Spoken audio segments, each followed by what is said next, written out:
Sir, അമേരിക്കയിൽ നിന്ന് ഇന്ത്യയിലോട്ട് കുറേയധികം ആളുകളെ, ഇല്ലീഗൽ മൈഗ്രൻസിനെ കൈവിലങ്ങും കാൽവിലങ്ങും അണിയിച്ചു ഇങ്ങോട്ടേക്ക് കൊണ്ടുവന്നു എന്ന് പറഞ്ഞുകൊണ്ട് വലിയ കരച്ചിൽ നടക്കുകയാണ്. നരേന്ദ്രമോദി ട്രംപിനെ കണ്ട് സംസാരിച്ച ശേഷവും ഇവിടേക്ക് വന്ന ആളുകളെ കൈവിലങ്ങ് അണിയിച്ചിട്ടുണ്ട് എന്നുള്ള കരച്ചിലാണ് ഇപ്പോൾ നടന്നുകൊണ്ടിരിക്കുന്നത്.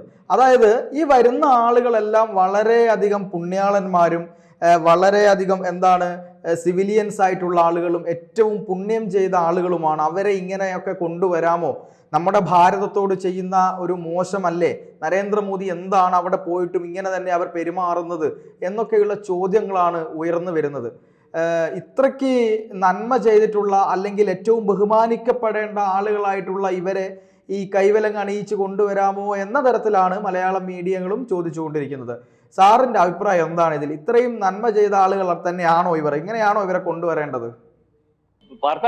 നരേന്ദ്രമോദി അല്ലെങ്കിൽ അമേരിക്കൻ പ്രസിഡന്റ് കണ്ടെന്ന് പറഞ്ഞാൽ നമ്മുടെ ഡെവലപ്മെന്റ്സിന് വേണ്ടിയുള്ള കാര്യങ്ങൾ, രണ്ട് രാജ്യങ്ങൾ തമ്മിൽ, പ്രധാനപ്പെട്ട രാജ്യങ്ങൾ തമ്മിൽ നമ്മുടെ GDP-യുടെ അല്ലെങ്കിൽ എക്കണോമിക്കൽ ഗ്രോത്തിന് വേണ്ട രീതിയിലെ വ്യവസായം, കയറ്റുമതി, ഇറക്കുമതി, അപ്പം അല്ലെങ്കിൽ പ്രതിരോധ സംവിധാനം എന്നതിനെ പറ്റിയൊക്കെ അവസാനം നമ്മളൊരു കാര്യം കൂടെ പറഞ്ഞായിരുന്നു. ഇവരൊക്കെ വലിയ രീതിയിലൊന്നും കൊടുത്തില്ല. അവിടുന്ന് ഒരു 8 ക്രിമിനൽസിനെ വേണം, മറാണ കൂടാതെ. മനസ്സിലായോ? അപ്പൊ അതുപോലുള്ള ക്രിമിനൽസിനെ ഉണ്ടാക്കുന്നതിന് വേണ്ടി, അല്ലെങ്കിൽ അങ്ങനെ ഉണ്ടാവാൻ താല്പര്യപ്പെട്ട് ഇവിടുന്ന് കയറിപ്പോയവന്മാരെ അവിടുന്ന് പിടിച്ച് ഇങ്ങോട്ട് കൊണ്ടുവരുമ്പോൾ കൈവിലങ്ങ് അല്ലാതെ പിന്നെ എന്തോ വിലങ്ങ് വെച്ചാൽ കൊണ്ടുണ്ടേ? മാത്രമല്ല, നരേന്ദ്രമോദി എന്ന് പറയുന്ന മാന്യനായിട്ടുള്ള മനുഷ്യൻ അവിടുത്തെ പ്രസിഡന്റുമായിട്ട് സംസാരിക്കുമ്പോൾ ഇവിടുന്ന് കയറി വന്ന ക്രിമിനൽസിനെ കൈവിലങ്ങ് ഇടണ്ടെന്ന് പറയുന്നതിനകത്ത് എന്ത് മാന്യതയുള്ളേ? മാന്യമായിട്ട് ഇവിടുന്ന് പാസ്പോർട്ടും കാണിച്ച് അവിടെ ചെന്ന് നമ്മുടെ ഇന്ത്യയുടെ അനുവാദവും മേടിച്ച്, അമേരിക്കയുടെ അനുവാദവും മേടിച്ച് അവിടെ പോയിട്ടുള്ളവരെ ഒന്നും അല്ലല്ലോ അവിടുന്ന് കൈയും കാലും കെട്ടി കൊണ്ടുവന്നേ. അവിടുന്ന് കൈയും കാലും കെട്ടി കൊണ്ടുവന്നു എന്ന് പറഞ്ഞാൽ അമേരിക്കയെ നശിപ്പിക്കുന്നതിന് വേണ്ടി ചെന്നതാണോ എന്ന് സംശയിക്കുന്നവൻ. ഇവിടുന്ന് കടലിൽ കൂടെയും, പനാമ കടലിൽ കൂടെയും, മോസ്കോ, അയൽ രാജ്യങ്ങളുടെ കാടുകളിൽ 65-70 കിലോമീറ്റർ നടന്ന് നുഴഞ്ഞു കയറി ആ രാജ്യത്ത് ചെന്നവന് എന്തിനാണ് ചെല്ലുന്നത്? ഇത്രയും റിസ്ക് എടുത്ത് ആ റിസ്ക് എടുക്കുന്നതിന് പുറമെ ആ റിസ്ക് എടുക്കാൻ താല്പര്യപ്പെടുന്നവനെ, അതിന് സഹിക്കുന്നവനെ 1 കോടി രൂപ വരെ കൊടുത്തു. ഇവന്റെ ലക്ഷ്യം എന്തുവാ? ഇവന്റെ ലക്ഷ്യം എന്ന് പറഞ്ഞാൽ ജോലിയാണോ? ഇപ്പൊ നമ്മൾ ഇവിടുന്ന് എവിടെയും അമേരിക്കയിൽ ചെന്ന് നുഴഞ്ഞു കയറി അവിടെ ചെന്നിരുന്നാൽ, പാർത്തിരുന്നാൽ, അവിടുത്തെ ഗവൺമെന്റ് അറിയാതിരുന്നാൽ, ആ സംവിധാനം അറിയാതിരുന്നാൽ, ഒളിച്ചു കിടന്നാൽ എവിടാ ജോലി കിട്ടുന്നത്? അപ്പൊ ഇവരുടെ പോക്കിനകത്ത് ഒരു കൃത്യമായ അജണ്ടയുണ്ട്. ആ അജണ്ടയുടെ കെയർ ഓഫിൽ പോയവന്മാരാണ് ഇന്നത്തെ പണ്ട് ഇതുപോലെ പോയവൻ, ഈ ഖാലിസ്ഥാൻ വാദികൾ. അവിടെ നിൽക്കുന്ന ഈ ഖാലിസ്ഥാൻ വാദികൾ, അപ്പൊ അവിടുത്തെ സിറ്റിസൺ ഉള്ളവന്മാർ ഇനിയും ആൾക്കാരെ കൂടുതലായിട്ട് അവിടെ കയറ്റുന്നതിന് വേണ്ടിയുള്ള സഹായം ചെയ്തു കൊടുക്കുന്നു എന്ന് അവർക്ക് രഹസ്യാന്വേഷണ റിപ്പോർട്ടുണ്ട്. മാത്രമല്ല പാർത്ത, ഇവിടെ കയറി വരുന്നതിനകത്ത് നമ്മൾ പറഞ്ഞുകൂടാ, എണ്ണം എത്രയും കൂടുതൽ ആരുടെയാ? സിഖുകാരുടെയാ. സിഖുകാരെല്ലാം ഖാലിസ്ഥാൻവാദികളൊന്നുമല്ല, ദേശസ്നേഹികളാ. ഇന്ത്യയിലെ ഏറ്റവും കൂടുതൽ ദേശസ്നേഹികൾ ഒരു കാലത്ത് സിഖുകാരായിരുന്നു. അവരിപ്പോഴും അതേ രീതിയിൽ തുടരുന്നുണ്ട്. പക്ഷേ അതിനകത്ത് കുറച്ചു പേരെങ്കിലും ദേശസ്നേഹികളല്ലാത്തവരുണ്ട്. നാളത്തെ ഇന്ത്യ വിഭജനത്തിന് വേണ്ടി കൂട്ടിവയ്ക്കുന്നവരുണ്ട്, ഖാലിസ്ഥാൻ വാദികളുണ്ട്. അവരാണ് ഇതിനു വേണ്ടി തയ്യാറെടുത്തിട്ടുള്ളത് എന്ന് അമേരിക്കയ്ക്ക് മനസ്സിലാവുന്നത് കൊണ്ടാണല്ലോ അവിടുത്തെ അവരുടെ ക്ഷേത്രങ്ങൾ ഉൾപ്പെടെ, അല്ലെങ്കിൽ സുവർണക്ഷേത്രം പോലെ അവിടെയുള്ള ക്ഷേത്രങ്ങൾ ഉൾപ്പെടെ പരിശോധിച്ച് ഈ പറയുന്നത് പോലെ പാത്തിരിക്കുന്നവനെ പിടിക്കേണ്ട ഒരു അവസ്ഥ വന്നത്. നമ്മുടെ ഇവിടുത്തെ പള്ളികളിലും ദർഗകളിലും, അല്ലെങ്കിൽ ഇന്നലെ മധ്യപ്രദേശിൽ ഉൾപ്പെടെ പാത്തിരിക്കുന്നവനെയും, അല്ലെങ്കിൽ എല്ലായിടവും ഈ പറയുന്നത് പോലെ കുടിയേറ്റക്കാരന് വേണ്ടി തിരയുമ്പോൾ അവനെ കൊണ്ടുവന്ന് അമ്പലത്തിലും മോസ്കിലും ഒക്കെ വെച്ചേക്കുക. അമ്പലത്തിലല്ല, മോസ്കിൽ വെച്ചേക്കുക. അത് തന്നെയായിരുന്നു അമേരിക്കയെ സംബന്ധിച്ചോണ്ട്. ഇപ്പൊ കഴിഞ്ഞ ദിവസം വന്നതിനകത്ത് ഒരു സന്ദീപും പ്രദീപും ഇവിടുന്ന് കൊലപാതകം നടത്തിയിട്ട് കടന്നിരിക്കുന്നവനാ. അവനെ പിന്നെ എന്താ വെച്ചോണ്ടാ വരണ്ടേ? കൊലപാതകം നടത്തിയിട്ട് അവിടെ കടന്നിരിക്കുക. ആ ഫ്ലൈറ്റില് ഏതാണ്ട് 16-17 മണിക്കൂർ യാത്ര ചെയ്യുന്നിടത്ത് ഫ്ലൈറ്റ് ആക്രമിക്കത്തില്ലെന്ന് എന്തോ പറയാൻ പറ്റുന്നത്? ജീവിക്കാൻ താല്പര്യമില്ലാതെ മറ്റു രാജ്യങ്ങളെ നശിപ്പിക്കുന്നതിന് വേണ്ടി ചെന്നിട്ടുള്ളവനാണെങ്കിൽ ഒരു കൈയും കാലും കെട്ടാതെ കൊണ്ടുവന്നാൽ അവൻ ആ ഫ്ലൈറ്റ് തകർക്കത്തില്ല, അല്ലെങ്കിൽ പൈലറ്റിനെ ഉപദ്രവിക്കത്തില്ല. മൊത്തത്തിൽ ഒരു ഫ്ലൈറ്റ് തകർക്കുന്നതിന് അത്രയും പാടുണ്ടെന്നുള്ള കാര്യമൊക്കെ അറിയാമല്ലോ. വലിയ പാടൊന്നുമില്ല. അപ്പൊ അതൊക്കെ ഇവിടെ അതിനൊക്കെ വേറെ ചില അജണ്ടകളുണ്ട്. അപ്പൊ ആ അജണ്ടയും ആ വർത്തമാനവും, അതിന് തിരിച്ച് വർത്തമാനം പറയാൻ പോലും നരേന്ദ്രമോദി നിൽക്കുന്നില്ലല്ലോ. പിന്നെയും കൊണ്ടുവന്നവരെ കൈവിലങ്ങ് വെച്ചാണല്ലോ കൊണ്ടുവന്നത്. അങ്ങനെ കൊണ്ടുവരാൻ പറ്റത്തുള്ളൂ. ഇതിനു വേണ്ടി സംസാരിക്കുന്ന ഈ പപ്പുവിനെ കൈവിലങ്ങ് വെക്കണം ആദ്യമേ. ഇവിടെ ചെയ്യേണ്ടതെന്ന് പറഞ്ഞാൽ, ഇത് ഈ ജനാധിപത്യം കൂടിപ്പോയതുകൊണ്ടാ. ഇതിനു വേണ്ടി സംസാരിക്കുന്നവരെ ആദ്യമേ കൈവിലങ്ങ് വെക്കണം. ഈ അനാവശ്യമായിട്ട് ഒരു രാജ്യത്തിന്റെ നിയമങ്ങൾ ലംഘിച്ച് അല്ലെങ്കിൽ ആ രാജ്യത്തെ നശിപ്പിക്കാൻ വേണ്ടി കയറിപ്പോയവന്മാരെ നമ്മൾ വാങ്ങിച്ചോളാന്ന് പറഞ്ഞു. നമ്മൾ അവനെ ഇവിടെ വാങ്ങിച്ചിട്ട് ഇവിടെ കൊണ്ടുവന്ന് അവനെ പരിശോധിക്കുക. അവരാരെങ്കിലും അറിയുന്ന ഈ പത്രങ്ങൾ പറയുന്നവർ ആരും അറിയുന്നില്ലല്ലോ. ഇവിടെ മനോരമ പത്രത്തിലും മാതൃഭൂമി പത്രത്തിലും ആദ്യത്തെ ഹെഡിങ് കണ്ടിട്ടുണ്ടോ? അയ്യോ ഇന്നും കൈവിലങ്ങ് വെച്ചാണ് കൊണ്ടുവന്നത്. അവന്റെ ഒന്നും പത്രത്തിൽ ഇന്നലെ ആനപ്പുറത്ത് ഇല്ല തീവ്രവാദികളുടെ ഫോട്ടോ വെച്ച് ഒരു പത്രത്തിലും ഇല്ലല്ലോ. കണ്ടായിരുന്നു? ഇന്നത്തെ പത്രമൊക്കെ എടുത്ത് പ്രധാനം നോക്ക്. ആനപ്പുറത്ത് ഇവിടുത്തെ ഹമാസിന്റെ അല്ലെങ്കിൽ ഇവിടുത്തെ തീവ്ര സംഘടനകളുടെയൊക്കെ ഫോട്ടോ വെച്ചിട്ട് ഇവിടെ കുറെ അവന്മാര് ഞെളിഞ്ഞല്ലോ. നമ്മളെല്ലാം കുറെ ദിവസം കൊണ്ട് ചർച്ച ചെയ്തല്ലോ, ഒന്നും വന്നില്ലല്ലോ. അപ്പൊ ഞാനീ പറഞ്ഞത് ഇവിടെ ക്രിമിനൽസ് വരുന്നുണ്ട്. NIA ഈ വന്നവരുടെ മൊത്തവും വേറെ ബോർഡ്സ് തിരക്കുന്നുണ്ട്. ഇവന്മാർ എങ്ങനെയാണ് അവിടെ ചെന്നതിനെ പറ്റി തിരക്കുന്നുണ്ട്. ഇവന്മാർ ഇവിടെ വന്നതിന് ശേഷം ഇവന്മാരെ മൊത്തവും ഡീറ്റെയിലിങ്ങും എടുത്തതിന് ശേഷം അറസ്റ്റ് ചെയ്യേണ്ടവനെ അവിടെ വെച്ച് വീണ്ടും അറസ്റ്റ് ചെയ്യുന്നു, കയ്യാമം വെക്കുന്നു. അല്ലാത്തവനെ ഇല്ല 4 സൈഡിലും ക്യാമറ വെച്ചിട്ട് ഫിറ്റ് ചെയ്ത് വിടത്തില്ലേ? അല്ലെങ്കിൽ വീടൊക്കെ പണിഞ്ഞിട്ട് എന്ന് പറഞ്ഞാൽ ഇവന്റെ 4 സൈഡിലും ക്യാമറ വെച്ചേക്കുന്ന പോലെ ഇവനെ മൊത്തത്തിൽ ഐഡന്റിഫൈ ചെയ്ത് NIA അല്ലെങ്കിൽ രഹസ്യാന്വേഷണ വിഭാഗം ഒക്കെ അവിടുന്ന് ഈ 3 ഫ്ലൈറ്റിൽ വന്നവന്മാരെ ഇപ്പൊ വിട്ടിരിക്കുന്നത്. ഇനിയും വരുന്നവന്മാരെ അങ്ങനെ ചെയ്യാൻ പറ്റത്തുള്ളൂ.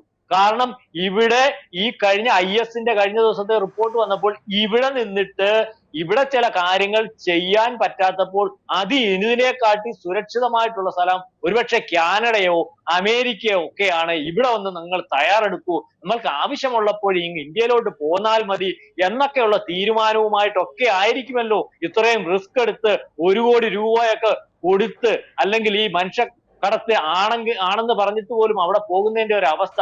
അപ്പോൾ അതിന് സഹായമാകുന്ന പ്രതിപക്ഷ നേതാവിനെ ഒന്നും അതിശയത്തോടു കൂടി നമ്മൾ കാണണ്ട. ഇവിടുന്ന് അമേരിക്കയിൽ പോയിട്ട് അവിടെ സംസാരിച്ചുകൊണ്ടിരുന്നപ്പോൾ ഒരു തലപ്പാവ് കൊണ്ട് സിഖുകാരൻ്റെ ചോദിച്ചു, അയ്യോ നിങ്ങൾക്ക് തലപ്പാവ് ഇവിടെ വെക്കാവോ? എന്റെ രാജ്യത്തുണ്ടല്ലോ തലപ്പാവ് വെക്കാനും പറ്റത്തില്ല, ഈ പറയുന്ന പോലെ നിങ്ങളുടെ ആരാധനാലയങ്ങൾ അവിടെ പോകാനും പറ്റത്തില്ല, ഇവിടെ വലിയ സ്വാതന്ത്ര്യമാണല്ലോ എന്ന് പറയുന്ന പ്രതിപക്ഷ നേതാവ്.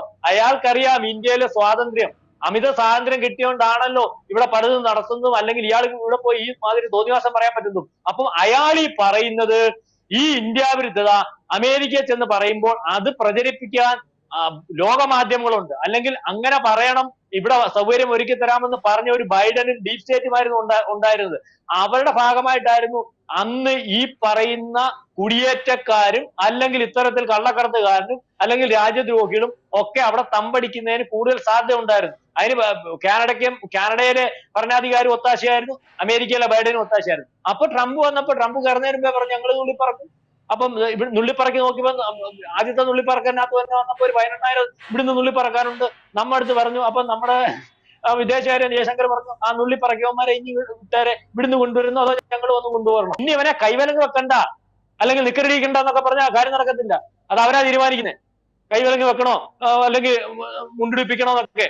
അപ്പൊ അവനിവിടെ വരുമ്പോൾ അവരെ ഇവിടെ ഒരുക്കുന്നത് പോലെ വിദേശത്ത് ഒരുക്കി ഇവിടെ കൊണ്ടുവന്ന ഒരു കലാപം ഉണ്ടാക്കാം. ആ കലാപത്തിൽ കൂടിയെങ്കിലും ഇന്ത്യയിലെ അധികാരം പിടിക്കാം, അല്ലെങ്കിൽ കലാപം ഉണ്ടാക്കി പണ്ടത്തെ കൂട്ടി ഇന്ത്യ നശിപ്പിക്കാം എന്നൊക്കെ വിചാരിക്കുന്നവർക്ക് നൊന്നിട്ട് കാര്യമില്ല. ചിലപ്പോൾ നാളെ കാലത്ത് ഇവന്മാരെ ചോദ്യം ചെയ്യുമ്പോൾ ഇവന്റെയൊക്കെ കയ്യാമം വെച്ചിട്ട് വരും. അപ്പൊ അതുകൊണ്ട് ആരും വലുതായിട്ട് സങ്കടപ്പെടുകയൊന്നും വേണ്ട. അവിടുന്ന് വന്നവനെ ഇവിടെ അങ്ങ് വെറുതെ വിടുമെന്നൊന്നും വിചാരിക്കേണ്ട. കയ്യാമം ഊരണ്ടവന്റെ മാത്രമേ ഊരുന്നുള്ള പറയാ, ഊരണ്ടാത്തവന്റെ ഊരുന്നില്ല. NIA അതിന്റെ പുറകിലുണ്ട്, ഇവിടുത്തെ രഹസ്യാന്വേഷണ വിഭാഗത്തിന്റെ പുറകിലുണ്ട്. കാരണം ഇവരുടെ പോക്കും ഇവരുടെ ചരിത്രവും ഈ സമ്പത്തും അതിന്റെ പുറകിലെ മനുഷ്യക്കടത്തും ഒക്കെ പരിശോധിക്കുമ്പോൾ അതിനകത്ത് വല്ലാത്തൊരു അവസ്ഥ കാണുന്നുണ്ട്. അത് അത്ര നല്ല ആൾക്കാരല്ല, പാവത്തിങ്ങളല്ല, നിവൃത്തികേടിന് വേണ്ടി പോയവരല്ല എന്ന് നമുക്ക് മനസ്സിലാകുന്നുണ്ട്. 1 കോടി രൂപ മുടക്കി ഇതില് ഒന്ന് രണ്ട് കാര്യങ്ങൾ കൂടി. അതായത് ഈ വിമാനത്തിൽ കൊണ്ടുവരുന്ന ആളുകളുടെ എല്ലാം തന്നെ കയ്യും കാലും കെട്ടി വളരെ ക്രൂരമായ രീതിയിലാണ് കൊണ്ടുവരുന്നത് എന്ന് പറയുമ്പോഴും അതിൽ ചില തിരുത്തുകളുണ്ട്. അതായത് സ്ത്രീകളുടെയും കുട്ടികളുടെയും കയ്യിലോ കാലിലോ അവർ ആൻകഫ് ചെയ്യുന്നില്ല. അതുപോലെ തന്നെ ഈ പറയുന്ന പോലെ കാലിൽ വിലങ്ങ് വെക്കുന്നില്ല. മാത്രമല്ല ഫസ്റ്റ് എയ്ഡ്, അതായത് പ്രഥമ ശുശ്രൂഷയ്ക്കുള്ള മെഡിസിനുകൾ ഉൾപ്പെടെ ഈ വിമാനത്തിൽ കൊടുത്തിട്ടുണ്ട്. അതുപോലെ തന്നെ ആവശ്യത്തിന് വെള്ളം ഇവർക്ക് കൊടുക്കുന്നുണ്ട്. അങ്ങനെ എന്തെങ്കിലുമുള്ള പ്രത്യേക സൗകര്യങ്ങൾ എന്തെങ്കിലും വേണമെങ്കിൽ അത് കൊടുക്കുന്നുണ്ട്. ആൻകഫ് അത് ഈ കയ്യും കാലും പിന്നെ എന്താ പറയുക ഈ ചങ്ങലക്കിടുന്നു അല്ലെങ്കിൽ കെട്ടിയിടുന്നു എന്നുള്ള ഒരു പ്രശ്നം മാത്രമാണ് നിലവിൽ കാണുന്നത്. അത് ആണുങ്ങൾക്ക് മാത്രമാണ്. കുറച്ചുകൂടി കർശനമാക്കുന്നത് അതിൽ തന്നെയുള്ള ഈ ഗുരുതരമായ കുറ്റകൃത്യങ്ങൾ ചെയ്ത ആളുകൾക്കാണ് എന്നുള്ളതാണ് ഒരു യാഥാർത്ഥ്യം. രണ്ടാമത്തത്, ഇവിടെ നിന്ന് ഇങ്ങനെ നിലവിളിക്കുന്ന ഒരുപാട് ആളുകളെ നമുക്ക് കാണാൻ വേണ്ടി കഴിയും. നമ്മുടെ കൊച്ചു കേരളത്തിൽ ഇന്ത്യയിലെ തന്നെ മറ്റു സ്റ്റേറ്റുകളിൽ നിന്ന് ഇവിടെ വന്ന് എന്തെങ്കിലും തരത്തിലൊരു അന്യസംസ്ഥാന തൊഴിലാളി എന്തെങ്കിലും ഒരു പ്രശ്നം ഉണ്ടാക്കിയാൽ ഉടനെ തന്നെ ക്യാമ്പയിനിങ് തുടങ്ങും. അതായത് ഇവനെയൊക്കെ അടിച്ച് കേരളത്തിൽ നിന്ന് പുറത്താക്കണം, ഇവനെയൊക്കെ ഇവിടെ വളരാൻ അനുവദിച്ചിട്ടാണ് ഇങ്ങനെയൊക്കെ സംഭവിക്കുന്നത്, ഇതൊക്കെ വലിയ പ്രശ്നമാണ് എന്ന് തുടങ്ങി നമ്മുടെ വീടുകളിൽ എന്തെങ്കിലും ഒരു കുപ്പിയോ അല്ലെങ്കിൽ അങ്ങനെ പ്ലാസ്റ്റിക് പാത്രങ്ങളോ എടുക്കാൻ വരുന്ന നാടോടി സ്ത്രീകളെയും പുരുഷന്മാരെയും വരെ തല്ലി ഓടിക്കുന്ന ഒരു നാട്ടിൽ നിന്നുകൊണ്ടാണ് പറയുന്നത് ഈ അന്യ രാജ്യത്ത് പോയിട്ട് അവിടുത്തെ നിയമം തെറ്റിച്ച ആളുകളെ പൂമാലയിട്ട് സ്വീകരിക്കണമെന്ന് പറയുന്നത്. ഇതെന്തൊരു വൈരുദ്ധ്യമാണ് സർ. പറഞ്ഞതിനകത്ത് നമുക്ക് ഒരു പരിഗണനയിൽ സ്ത്രീകളെയും കുട്ടികളെയും ബലം ഇടുന്നില്ല, അവരെയും ബലം കുഞ്ഞുങ്ങളെ അല്ല. നമ്മളിപ്പോ കഴിഞ്ഞ ദിവസം ആസ്ട്രേലിയയിൽ 15 വയസ്സുള്ള ഒരു സ്ത്രീ വേറെ സ്ത്രീയുടെ കഴുത്തിറക്കാൻ നിന്നത്. കാരണം ഇതേ രീതിയിൽ അവിടെ പോയിട്ടുള്ള സ്ത്രീകളുടെ മാനസികാവസ്ഥ അത് തന്നെയില്ലേ. നമ്മൾ അവരെ സ്ത്രീകൾ എന്നുള്ള പരിഗണന കൊടുക്കുമ്പോൾ അവരെ പോയവരെ ആ പരിഗണന അർഹിക്കുന്നവരൊന്നും ആയിരിക്കണമെന്നില്ല. അവർക്ക് എന്തിനെ നേരിടാനും എന്തും നേരിടാനും അല്ലെങ്കിൽ അത്തരത്തിലുള്ള സാഹചര്യങ്ങളെയൊക്കെ ആണുങ്ങളെക്കാട്ടി കൂടുതലായിട്ട് ഉരുത്തിരിക്കാനും അല്ലെങ്കിൽ അതിനെ ഫേസ് ചെയ്യാനും ഒക്കെ ഉള്ള ആൾക്കാരായിരിക്കും. ഈ പറയുന്ന സ്ത്രീകളെ കൈവലം കിട്ടുന്ന പറഞ്ഞാൽ ഈ പറയുന്ന പ്രവൃത്തി കൈവലം കിട്ട ആണുങ്ങളെല്ലാം നിർത്തിയേക്കും. അതിനകത്ത് 10 സ്ത്രീകളുണ്ട്, അതിനകത്ത് എടുത്ത് വിചാരിക്കുക വയലറ്റിനെ ഞാൻ കാച്ചേക്കാം, ഈ വിമാനമൊക്കെ തകർത്തേക്കാം എന്ന് വിചാരിക്കുന്ന സ്ത്രീകളൊക്കെ ഉള്ള നാടും ഒക്കെയാ കേരളവും ഇന്ത്യയും ലോകവും ഒക്കെ. അപ്പൊ അതിനകത്തൊക്കെ ഉദ്യോഗസ്ഥന്മാരെ തീരുമാനം എടുത്തോട്ടെ. ഞാൻ പറഞ്ഞുകൊണ്ട് അതൊരു ആശ്വാസ വാക്കായിട്ട് പാർത്തൻ പറയുന്നത് പാർത്തന്റെ മര്യാദ വെച്ചാ. പക്ഷെ എനിക്ക് അതിനകത്തും ആശങ്കയുണ്ട്. നമ്മുടെ ഇത് ഓരോന്ന് കാണുമ്പോൾ, ഓരോ ലോകത്ത് നടക്കുമ്പോൾ അല്ലെങ്കിൽ ഇതിനൊക്കെ കാണുമ്പോൾ നമുക്കിതൊക്കെ സംശയത്തോടു കൂടിയേ വീക്ഷിക്കാൻ പറ്റത്തുള്ളൂ. ലോകത്തിന്റെ അല്ലെങ്കിൽ ലോകക്രമത്തിന്റെ ഇപ്പോഴത്തെ പോക്ക് ഇത്തരത്തിലുള്ള ആൾക്കാരുടെ നിയന്ത്രണത്തിലേക്ക് ഒരു പരിധിവരെ എത്തിയിട്ടുണ്ട്. അതുകൊണ്ടാണ് ലോകത്തുടനീളമുള്ള അഭയാർത്ഥികളെ പരിശോധിച്ച് കയറ്റുന്നതിന് വേണ്ടി ലോകം മൊത്തം തയ്യാറാവുന്നത്. അത് അമേരിക്കയിൽ തയ്യാറാവുന്നു, യൂറോപ്യൻ കൺട്രീസ് എല്ലാം തയ്യാറാവുന്നു, ആസ്ട്രേലിയ തയ്യാറാവുന്നു, ബ്രിട്ടനിൽ തയ്യാറായിട്ടും കാര്യമില്ലെന്ന് പറയുന്നു, കാരണം അവരുടെ ലായെന്ന് പറയുന്നു. അപ്പം ഈ രീതിയിലൊക്കെയുള്ള കാര്യങ്ങൾ. അതുകൊണ്ട് ഇവിടുത്തെ കരച്ചിലൊക്കെ ഈ ആൾക്കാർക്കൊക്കെ മനസ്സിലായി. ചുമ്മാതെ മോങ്ങണ്ട. രാത്രിയിൽ ചന്ദ്രനെ കണ്ട് കുത്തിയിരുന്ന് മോങ്ങുന്ന പോലെ മോങ്ങാനേ ഒക്കത്തുള്ളൂ. നായ്ക്ക് ക്ഷീണം വരുമ്പോൾ കിടന്നുറങ്ങും. അതേ രീതിയിലേക്കുള്ള കാര്യങ്ങളാണ് പോകുന്നത്. അതുകൊണ്ട് കൈവലം കിട്ടുകൊണ്ട് വന്നവരൊക്കെ ക്രിമിനൽസ് ആണ്.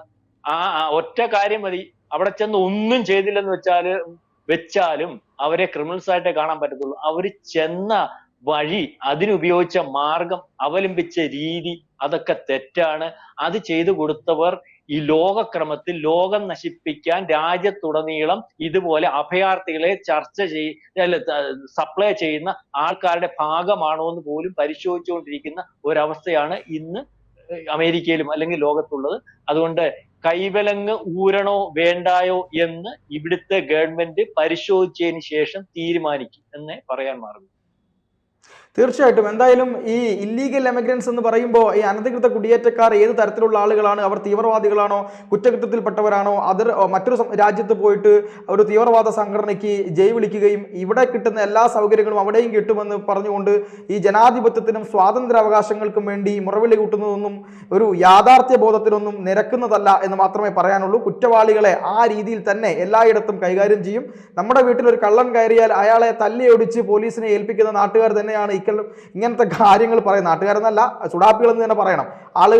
ആളുകളാണ് ഇത്തരത്തിലുള്ള സംസാരങ്ങൾ വരുന്നത് എന്നതും ഒരു വൈരുദ്ധ്യവും അത്ഭുതവുമാണ്. എന്തായാലും ഈ ചർച്ചയുമായി സഹകരിച്ചതിന് ഒരുപാട് നന്ദി സാർ. കൂടുതൽ വാർത്തകളും വിശേഷങ്ങളും നിങ്ങളിലേക്ക് എത്താൻ ABC മലയാളം സബ്സ്ക്രൈബ് ചെയ്യുക, ബെൽ ബട്ടണും അമർത്തുക.